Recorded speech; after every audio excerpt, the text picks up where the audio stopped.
იქნა გილოცავ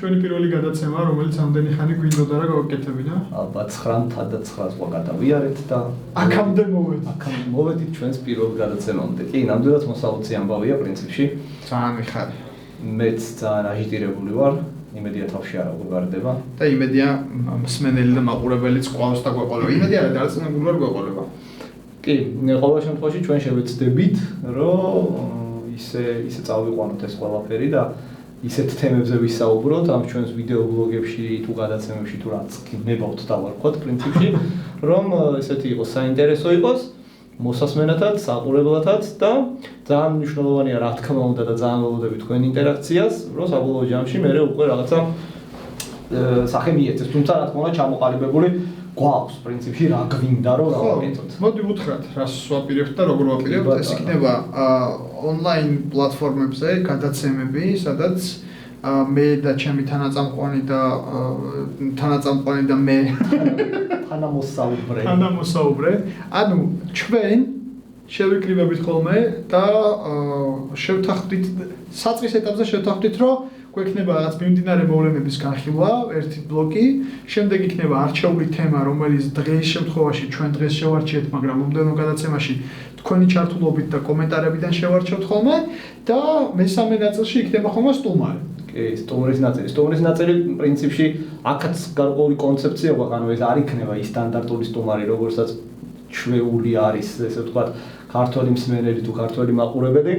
ბევრისთვის ალბათ ძალიან უცხო ადამიანები იქნებიან ეს ადამიანები, ვისაც ჩვენ მოვიწვევთ, მაგრამ ზუსტად ეგ არის ჩვენი მთავარი იდეა, რომ ის ბევრჯერ გადაღეჭილი სახეები, ესე ვთქვათ, და ის რაღაცა სტერეოტიპული საუბრები, რაც უკვე ჩვენ პირადად ყელში გვაქვს და ძალიან დიდი იმედი გვაქვს, რომ თქვენს ყელში გაქვთ ეს ყველაფერი ჩამოვაშოროთ და დავიწყოთ რაღაცა ახალი კონცეფცია რაც მდგომარეობს იმაში რომ მოვიწვიოთ საინტერესო ადამიანები, რომლებიც რაღაცა კონკრეტულ სფეროში რაღაცას ესე ვთქვათ ქმნიან, აკეთებენ და სწორედ იმ ადამიანებთან ერთად ვისაუბროთ ამ კონკრეტულ სფეროზე და მოვისმინოთ მათი აზრი. თავარი არის რომ საინტერესო იქნება ეს ადამიანი, თუმცა არნიშნავს რომ ცნობილი ადამიანების საინტერესოები არ არიან, მაგრამ ჩვენი კრიტერიუმი პირველ რიგში ეს იქნება საინტერესო განსხვავებული აზრი და მე ამაზე ჩვენ ვილაპარაკებთ ხოლმე და ამაზე ჩვენ ვიმსჯელებთ თქვენთან ერთად. მეექვსე გადაცემამდე გამოჩნდება ალბათ. მეექვსეზე შუქს რო ჩაგვირთავენ. რა შეგვიძლია? შუქს რო ჩაგვირთავენ, ჩვენც გამოჩნდება. შუქი რატომ გვაქვს ჩამქრალი?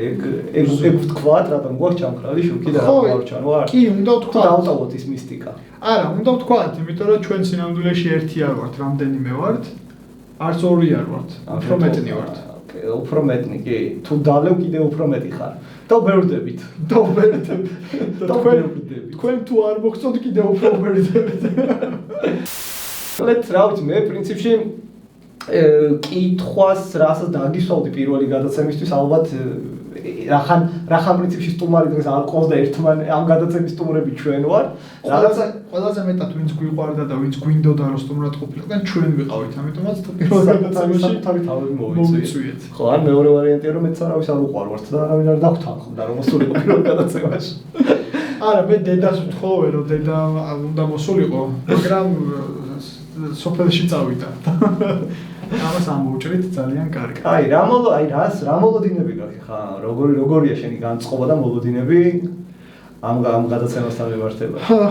ამ გადაცემის მოლოდინი და მიზანი არის ის რომ საფიქრალი გაუჩინოთ ვინმეს მაინც. ანუ ის რაც არ მოგწონს ზოგადად მედია სივრცეში და დღეს რა თემაც არის ამაზეც ვილაპარაკებთ შემდეგ ბლოგში, მაგრამ თავარი არის რომ საფიქრალი გვინდა გავუჩინოთ, რაღაცა სასარგებლო გვინდა მივაწოდოთ, რაღაცა ისეთი ინფორმაცია შეიძლება მივაწოდოთ, რომელიც მათ არ იცოდნენ და რაღაცა სასარგებლო, საინტერესო და ესეთი თუნდაც სამხიარულო გადაცემა იყოს. ეს არის ჩემი მოლოდინი და მიზანი, რატომაც ვაკეთებთ ამას. კი, გაგეთანხმები ნამდვილად, მეც პრინციპში მაქვს ეგ განწყობა, რომ პირველი მიზეზი ალბათ რატოც ეს გავაკეთეთ, არის ზუსტად ის, რომ ის რაზეც ჩვენს გარშემო ვიწრო წრეში მსჯელობთ, რაღაც დასკვნები გამოგვაქვს და ვთვლით, რომ შეიძლება რაღაცა კუთხით აი ეს მსჯელობა, ესე ვთქვათ, ხო, რაღაცა სასარგებლო იყოს, საინტერესო იყოს, ესე ვთქვათ, საზოგადოების გარკვეული ნაწილისთვის. ალბათ პრინციპში ამან მიგვიყვანა აქამდე რომ როდესაც ჩვენ ვჟელობთ ისეთ რაღაცაზე რა გვინდა რომ შეიცვალოს, რა გვინდა რომ გამოსწორდეს, რა არის ესე და რა გვინდა რომ სხვანაირად იყოს, ხო? ალბათ აი ამ ყველაფერზე უფრო ესე ვთქვათ ღიად თუ ვილაპარაკებთ და უფრო ფართო მასას თუ მივაწვდით ხმას, შეიძლება ამან მართლა რაღაცა ღირებულება შექმნას, ესე ვთქვათ, ну და თუნდაც ძალიან მცირე ნაწილში ეს ვნახოთ როგორ წარიმართება. მოდი ბარემ გადავიდეთ პირველ ნაწილზე, სადაც მიმდინარე მოვლენებს ვიხილავთ ხოლმე და ესე კარგი გადასვლა რო გავაკეთოთ, რა გაწუხებს ახლა ამ მიმდინარე მოვლენებიდან რამე ისეთი რა გახსენდება, რაც ახალ პერიოდში მოხდა და გაწუხებს. მაწუხებ ხო, არ ვიცი, მაწუხებს სიცხეს არ გულისხმობ. ხო, საბედნიეროდ ესეთი შემაწუხებლად კონკრეტული რაღაც ეხა რომ მაწუხებდეს ესე არ მაქვს, მაგრამ ნუ პრინციპში არის რაღაცეები, რაზეც შეიძლება კორონავირუსი მაგალითად არ მაწუხებს ეგ ეხა. რატომ აბრალე? რატომ აბრალე? ეგ არ მაწუხებს. მაგრამ ნუ შემაწუხებელია ნამდვილად ის ფაქტი, რომ ზოგადად არსებობს ესეთი რაღაც და ის ფაქტი, რომ ზოგადად მივედით, ესე ვთქვათ, აქამდე, ხო? და რაღაცა ისეთი გარემო შეიქმნა, რომელიც ჩვენთვის არის ძალიან უცხო, ძალიან არასტანდარტული, ძალიან ბევრ დისკომფორტს ქმნის, არა მარტო ჩვენთვის კონკრეტული ადამიანებისთვის, არამედ ზოგადად თუ ქვეყნებისთვის და ნუ რაც ყველაზე ცუდი და ძალიან ისეთია, ნუ რა თქმა უნდა, ამას ვხერხული აქვს თავისთავად და ნუ ეს ძალიან სამწუხაროა, მაგრამ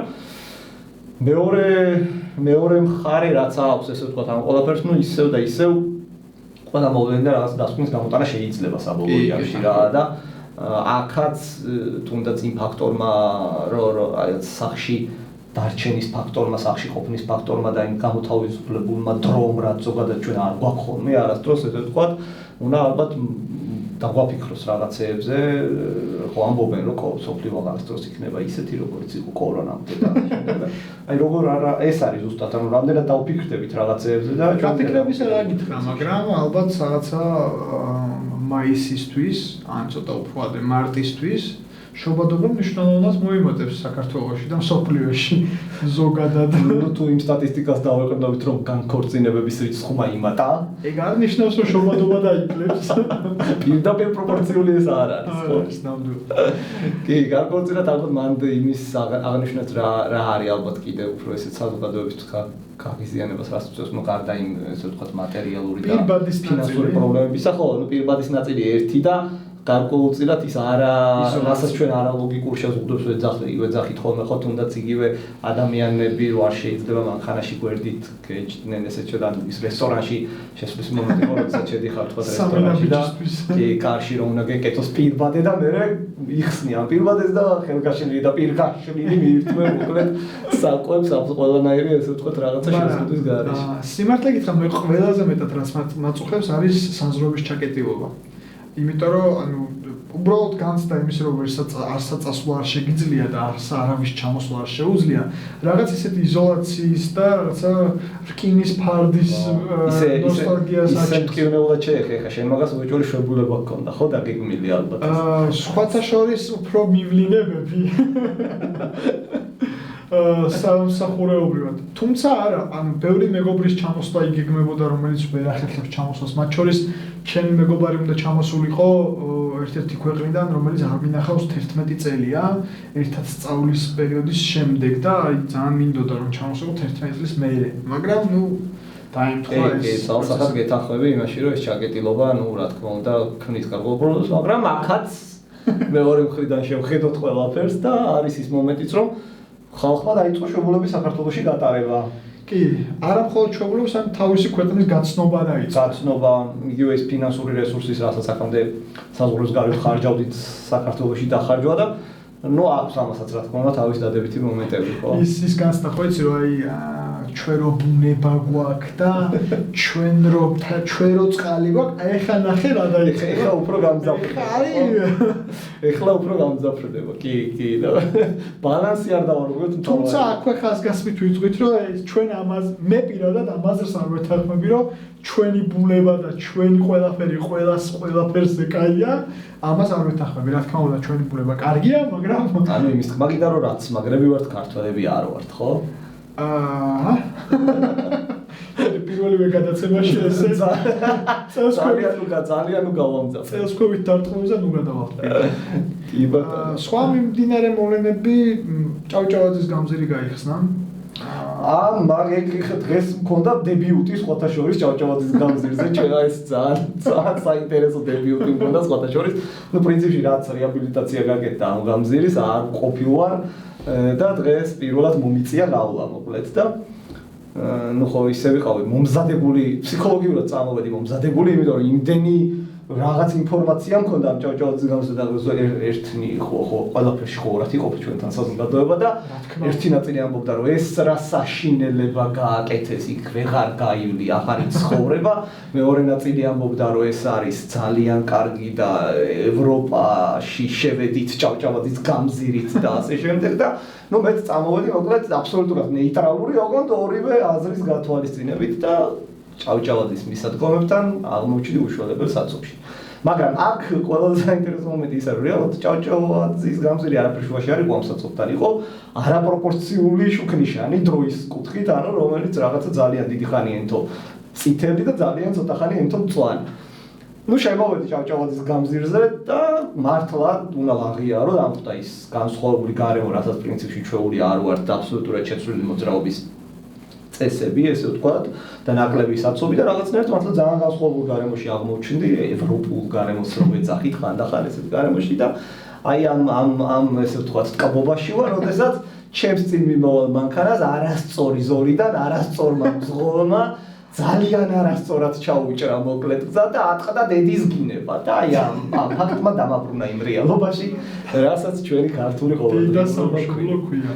კი, ეს ძალიან ისეთი მომენტია, ძალიან შეჩეული ვართ პრინციპში უკვე ამას და აქ გასაოცარ რაღაცებია, რასაც ვერ შევეჩვიე დღემდე არის იმ ადამიანის სახე, ვინც ამას აკეთებს, ამ რაღაც უაზრო ჩაჭრებს და შენიშვნას რო აძლევ და ძალიან გაოცებული სახით, როგორ და რაღაც გაოცებული სახით რო გიყურებს. ანუ რო არიღებს ამ შენიშვნას, ხო, ეს რაღაცა ისეთი არის. ეგეც თან განსაკუთრებით ავტობუსის მძღოლი თუ არის ეგეთი რა, როცა გიჭრის რაც ხდება. აი, ეგ ცალკე მაგათ გამომუშავებული აქვს, მეგონა უკვე იმუნიტეტი ამ ყველაფერზე და რაღაც გაქცევა ყურადღებას. ჭიათურის გიშერი უკეთია თეთრ დიდი და მაგ ეგ არის მეორე ესე ვთქვათ უკიდურესობა მან რა არის რომ მივახლოვდები რომ რაღაც აგრესია გამოხატო თუ არ შენი პროტესტი გამოხატო, აი გვერდით რო ვიყურებ, ვითომ უცებ რაღაცას ეძებს და ამით უფრო გაგიჟებს მოკლედ რა. ჭავჭავაძის თემას რო დავუბრუნდეთ, მე პირადად ან თავარი რაღაცები შეიცვალა, მიდგომები შეიცვალა, ძალიან მომწონს. ოღონდ დამუღამება უნდა რა, როგორც ყველაფერს ახალს. ერთი არის თავარი რაც არის, რომ ჭავჭავაძიდან არის ცამხრივი მოძრაობა და მხოძრაობა მხოლოდ მარჯვნივ, ანუ მარცხნივ ვეღარ აუყვევთ და დანარჩენი ჩემთვის პირადად მძღოლისთვის არაფერი, როგორც მძღოლისთვის არაფერი არ შეცვლა.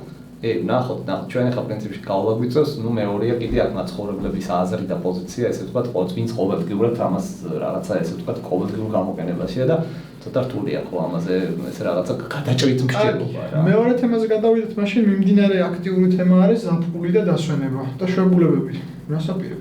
ხო, ნუ აი წელა როგორც აღნიშნე, მეც იმ კატეგორიას გამოვეკუთვნები, ვინც ესე ვთქვათ, რეგიონებში აპირებს გასვლას პრინციპში და რაღაცა ზღვის თემაც გარკვეულწილად ამ ზაფხულს ჩავხსენი უფრო რა, ოღონდ არა კორონას გამო, რაღაცა გადავწყვიტე რომ უფრო ისეთ ადგილას წავიდე, სადაც აქამდე არ დამისვენია და გადავწყვიტე პრინციპში რაჭას ვესტუმრო, ძალიან მიხარია რომ ეს მხარე ძალიან აქტიურად, ინფრასტრუქტურულად ძალიან ვითარდება და წლიდან წლამდე ბევრი დამსვენებელი აქვს და ძალიან მინდა რომ იგივე ტენდენცია გაგრძელდეს ბევრ სხვა რეგიონში, რომელსაც არანაკლები პოტენციალი აქვს უბრალოდ ანუ ეს რაღაც ერთიანი მიდგომა უნდა არსებობდეს ამასთან დაკავშირებით, როგორ გავვითარდეს ეს ყველაფერი რა. იგეთახობი და ძალიან დიდი პოტენციალი აქვს კარაჭასაც და ბევრ სხვა ისეთ ადგილს, რომელიც საერთოდ ამაზე პრინციპში შეგვიძლია მე ცალკე თემაც გავაკეთოთ და ალბათ საინტერესო იქნება მაგაზე საუბარი. თემა ნამდვილად იქნება ჩვენ რომც გამოგვჩას ჩვენი ჭკვიანი მსმენელი ამას აუცილებლად მოგწევს, ამის საშუალებას არ მოგწევს. და გადავიდეთ ძირითად თემაზე, რაც იდეაში რაც იყო მთავარი მიზეზი. ერთადერთი სანამ უბრალოდ ამ ძირითად თემას შევეხები, შეიძლება ახლა ძალიან ტვინი შეგიჭამეთ, მაგრამ გამომდინარე იქიდან რომ ეს ძალიან მნიშვნელოვანია ჩვენთვის, იმ პლატფორმებზე ჩვენი ესე ვთქვათ პირველი გადაცემები აიტვირთება, ნუ ეს იქნება Facebook-ი და YouTube-ი, კიდევ ერთხელ აქტიურად მოგიწოდებთ ჩვენს და გვინდა რომ იაქტიუროთ თქვენს, იმიტომ რომ ეს არის მართლა მნიშვნელოვანი იმისთვის, როგორ განვითარდება მე უკვე ეს ჩვენი ვიდეო ბლოგები რა და თქვენგან უნდა მოდიოდეს ძალიან ბევრი ესე ვთქვათ მასალა, რაზე ვისაუბრებთ და როგორ წავიყვანთ ამ ყველაფერს, ხო? და უკუ კავშირი პრინციპში წამოვა იმის შემდეგ, რაც თქვენ ამ მასალას მოგვაწვდით რა. ხო, YouTube-ის და Facebook-ის მე ჩვენს რო ძუძუს და ტრაქს დავამატებთ, მე უკვე Instagram-საც გავუშვებთ და Instagram-ზეც გვექნება როგორი ცუდი იმიჯი შეუქმნელი Instagram-ზე ხა. ანუ ვისაც ეგორი ნაწილი არ აქვს, იმათ რა ქნან, ანუ არ გავოყრენ Instagram-ზე თუ რა. რატო YouTube-ი და Facebook-ი ცუდია? მოკლედ გეოდებით, მზად ვართ თქვენი შენიშვნებისთვის, კრიტიკისთვის, არ დაგვიშუროთ, მაგრამ ესეთი კურთხევა კრიტიკაზე არის მესამე გადაცემა. რატო მოუწოდე პირველივე გადაცემაში? არა, პირველი არ დაიშვებ, პირველივე არა, დავთქვათ, რომელი გადაცემიდან შეიძლება მესამე გადაცემიდან არის უკვე ხსნილი. კრიტიკა ხსნილია. კრიტიკა არის კრიტიკა გახსნილია, ამას ოფიციალურად გამოვაცხადებს კრიტიკის გახსნებას მე. კარგი, დაუბრუნდეთ მაშინ მიზეზს და იმ თემას, რაც დღევანდელი დღისთვის შევარჩიეთ და რაც არის იდეაში მიზეზი, რატომაც დავიწყეთ ამ თავგადასავლის ჩვენს თავზე მობმა და ამ თავგადასავლის ჩვენი მსმენელისთვის მიტანა. ჩვენი მედია სივრცე, მოკლედ ეს არის ჩვენი დღევანდელი ძირითადი თემა პრინციპში. როგორც აღნიშნა, მოკლედ ჩემმა თანამოსაუბრემ, რამ გამოიწვია, ერთ-ერთი ფუძე ამ ყველაფრის რატოს დავიწყეთ ეს ყველაფერი არის სწორედ ის ფაქტორი, რომ დღევანდელი მედია სივრცე ჩვენთვის არის აბსოლუტურად პრინციპში მიუღებელი, ჩემთვის ყოველ შემთხვევაში ესია. მე პირადად ტელევიზორს არ ვუყურებ, არ ვიცი შენ როგორ ხარ, მაგრამ ფაქტიურად ამოღებული მაქვს ხმარებიდან.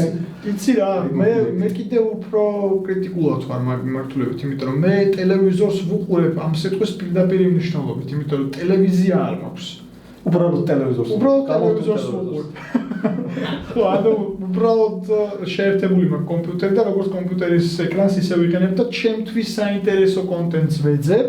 იმიტომ რომ ის რაც მასიური საშუალებები არის, ჩემთვის არ არის მისაღები. არ არის საინტერესო, არ არის საზრდო და არ არის წყარო, რაღაცაც დაგაფიქრებს ან რაღაც საინტერესოს მოგცემს. ამიტომაც მე ჩემთვის საინტერესოს ვარჩევ, მაქვს ჩემთვის საინტერესო რაღაც გადაცემები, თქვათ სერიალები, ფილმები ან წიგნები, რომელიც მე გააფილმეს. და აი ამ წყაროს ვღებულობ და ამ წყაროს ვიტოვებ ჩემთვის.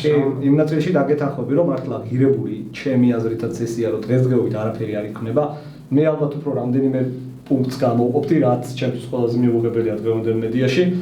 ერთი ეს არის აი ესე ვთქვათ, ეპატაჟის შექმნის სიგიჟური სურვილი, ანუ ყველა გადაცემა აგებულია არა იმაზე, რომ რაღაცა მართლა საინტერესო, მართლა ღირებულების შემქმნელი და საზოგადოებისთვის რაღაცა აი როგორც შენ აღნიშნე, ხო, საზრდოს მიმცემი, არამედ იყოს სკანდალური, იყოს რაღაცა ეპატაჟის, რაღაც სიგიჟე, რომელიც აი ერთ წუთში უცებ შემყურადღებას იქცევს და მეორე წუთში მისგან რჩება არაფერი.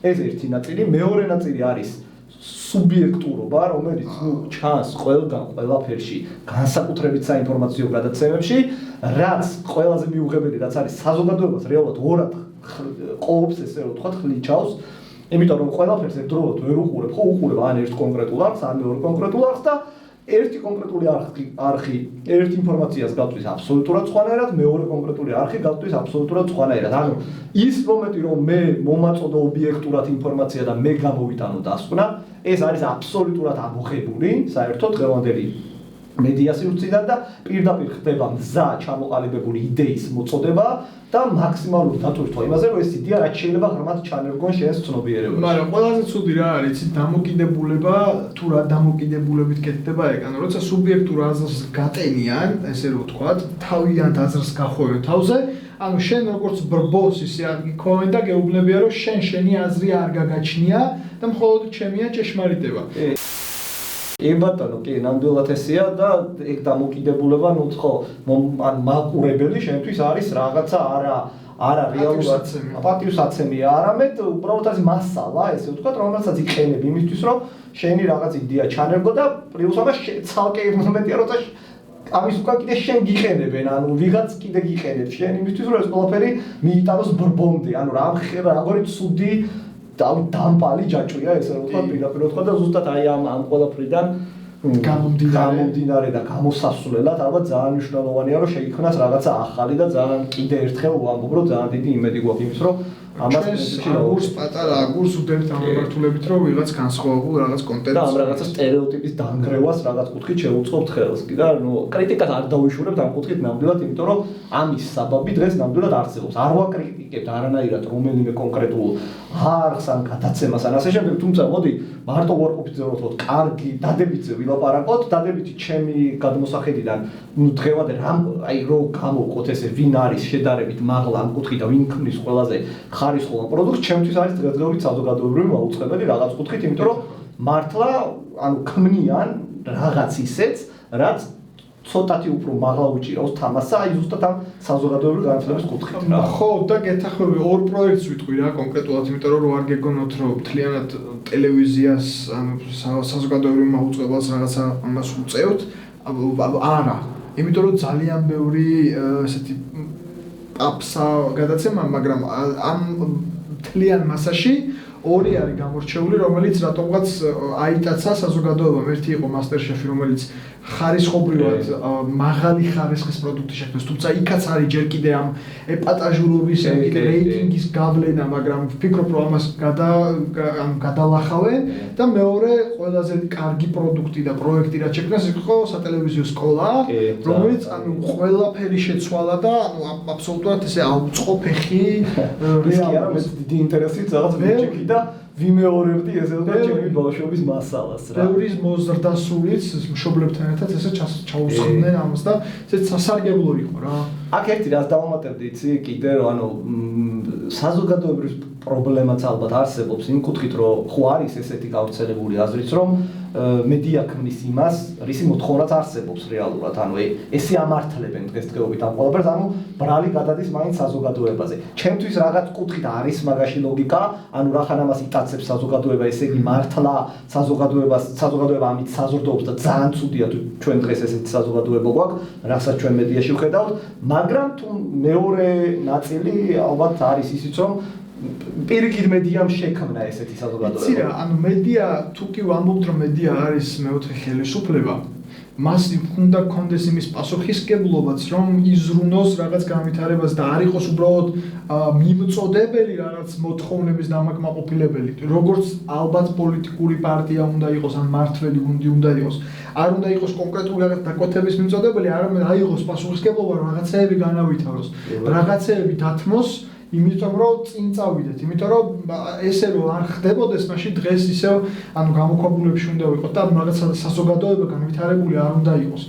რადგან მათ აქვთ ეს ნდობა საზოგადოებისგან, როგორც მედიას, ალბათ ამას სათანადოდაც უნდა იყენებდნენ. კი, და ანუ ბოლოს რაც მინდა უბრალოდ მაგ ყველაფერს ესე ვთქვა დავამატო და რაღაცა შევკრათ, ესე ვთქვა, ეს ნაწილი არის ცალკე მიმართულება, რაც გამოიკვეთა დღევანდელ მედიაში, საგამოძიებო ნაწილი და გამოძიების ჩატარების მცდელობა აბსოლუტურად ყველა ტელევიზიასგან განსაკუთრებით ეს ნუ ბოლო მოუსამწუხარო მოვლენების დროს გახდა ესე ვთქვა ძალიან აქტუალური და აი აქაც ნუ საგამოძიებო ჟურნალისტიკა არსებობს ცალკე პროფესია რომელიც ცალკე ისწავლება კი ბატონო და ძალიან საინტერესო და ანუ არაფერი არ არის ამაში გასაოცარი მაგრამ ისევ და ისევ ფორმა რა ფორმითაც ჩვენთან დღეს ეს ხდება ეს ისევ და ისევ არის აბსოლუტურად მიუღებელ და რას გულისხმობ ამაში ანუ აქაც აქცენტები კეთდება არა მართლა იმაზე რომ რაღაცა რეალობა გამოვიძიოთ და რეალური დასკვნები გამოვიტანოთ და მართლა რაღაცა საზოგადოებას მივაწოდოთ ის კონკრეტული ასპექტები რაც უშუალოდ საქმეს ეკავშირება არამედ ისევ მივდივართ ეპატაჟურ მომენტებამდე